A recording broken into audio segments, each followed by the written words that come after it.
Hanggang sa sasabihin ko, Kahit patawan eh.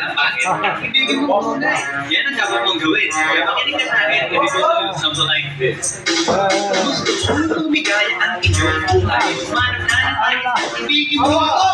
Isang Ayaw mo naman pa, ba?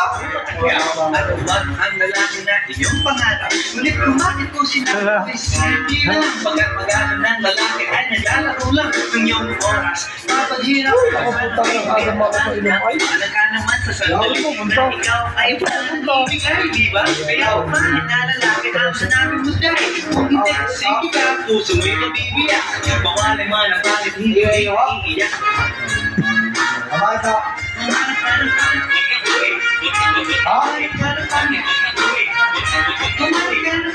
Wala ko iyaw, bukong ka ko. Bro,